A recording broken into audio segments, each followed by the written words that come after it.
LP, UP, CATET, Education and Child Psychology, Class 13, 14 and 15 Model Questions. First one. അധ്യാപകരുടെ ദൈനംദിന പ്രവർത്തനങ്ങളിൽ അനുഭവപ്പെടുന്ന പ്രശ്നങ്ങളെ ശാസ്ത്രീയമായി വിശകലനം ചെയ്ത് അപാകതകൾ പരിഹരിക്കുന്നതിനും അധ്യാപന സമ്പ്രദായങ്ങളെ സ്വയം വിലയിരുത്തുന്നതിനും സഹായിക്കുന്ന ഗവേഷണ പദ്ധതിയാണ് ഡാഷ് ക്രിയാ ഗവേഷണം ആക്ഷൻ റിസർച്ച്. ക്രിയാ ഗവേഷണം ആവിഷ്കരിച്ചത് ആരെ? Stephen M Corey.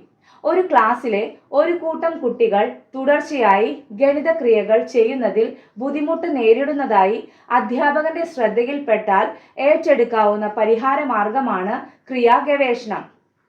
വ്യക്തിവികാസത്തിൽ പരിസരത്തിന് പ്രാധാന്യം നൽകിയ ശാസ്ത്രജ്ഞനാരെ? JB Watson. ഉറങ്ങുമ്പോൾ വളരുന്നു എന്ന് വിശേഷിക്കപ്പെടുന്ന വികാസഘട്ടമേത്? ശൈശവഘട്ടം. ഭാഷ എളുപ്പത്തിൽ സ്വായത്തമാക്കുകയും സമൂഹ മര്യാദകൾ പാലിക്കപ്പെടുകയും ചെയ്യുന്ന ഘട്ടം ശൈശവഘട്ടം. 7th one. എഴുത്തും വായനയും കണക്കും അഭ്യസിക്കുന്ന കുട്ടിയുടെ വികാസഘട്ടമേത്? മധ്യബാല്യം. ബുദ്ധിപരമായും സാമൂഹ്യപരമായും വൈകാരികപരമായും വികാസം നേടുന്ന ഘട്ടം അന്ത്യബാല്യം. ജനിതക ഘടകങ്ങളുടെ സ്വാധീനവും ലിംഗവ്യത്യാസവും പ്രകടമാകുന്നത് ഏത് വികാസഘട്ടത്തിലാണ്? അന്ത്യബാല്യം. ജീവിതത്തിന്റെ വസന്തമെന്ന് കീറ്റ്സ് വിശേഷിപ്പിച്ച ഘട്ടമേത്? കൗമാരം.